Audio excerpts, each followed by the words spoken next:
Bonjour Emmanuel Ducrot. Bonjour Dimitri, bonjour Anissa, bonjour Olivier, bonjour à tous. Oui, on va avec vous dans le chaudron de l'Assemblée nationale en plein débat budgétaire. Et dans ce grand capharnaüm, un sujet mérite selon vous qu'on s'y arrête. Emmanuel, c'est le crédit d'impôt pour les services à la personne. Ah oui, parce que depuis la fin de la semaine passée, il y a une nouvelle marotte à gauche, supprimer le crédit d'impôt service à la personne. Alors, c'est le dispositif qui permet de réduire l'impôt sur le revenu pour l'emploi déclaré du nounou, de quelqu'un qui fait le ménage, à hauteur de 50% de son salaire.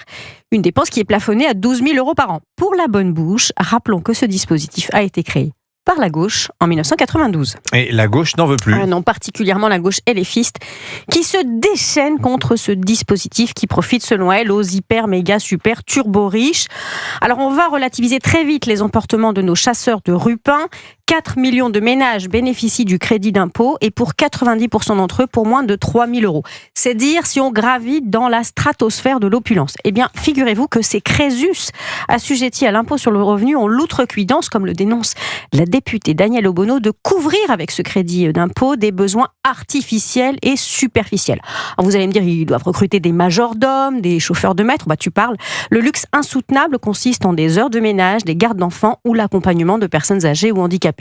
Ce sont les 3 activités les plus communément financées par le crédit d'impôt. Et vous nous dites, Emmanuel, que la gauche se trompe de combat ? Bah oui, elle espère en finir avec une dépense de quelques 3,5 milliards d'euros, mais elle fait plus que se tromper de combat, elle tire carrément dans le dos des gens qu'elle se gargarise de défendre. Alors d'abord, les bénéficiaires du crédit d'impôt, les personnes fragiles, les mères célibataires qui travaillent et qui sans cela auraient meilleur compte de rester à la maison, ou tout simplement tous ceux qui ne savent pas faire de petits travaux ou qui manquent de temps pour le faire.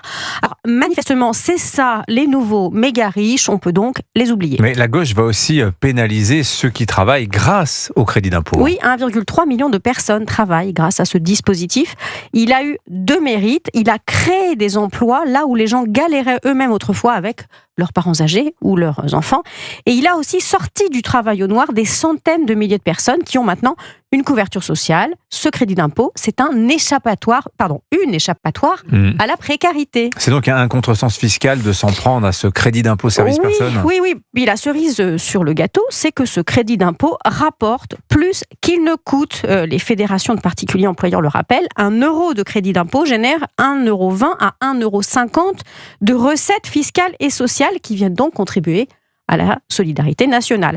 Ce combat stupide de la gauche contre le crédit d'impôt pour les services à la personne en dit long sur son abandon total de la rationalité.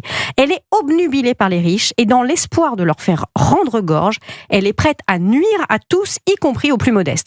Lutter contre ce crédit d'impôt en espérant pénaliser une poignée de milliardaires, c'est comme utiliser un marteau pour tuer une mouche sur une table en verre. On a rarement fait plus bête. Oui, toutes les niches fiscales ne sont pas supprimées, c'est vrai. C'est très, très parlant ce que vous venez de nous dire. Merci beaucoup, Emmanuel Ducrot.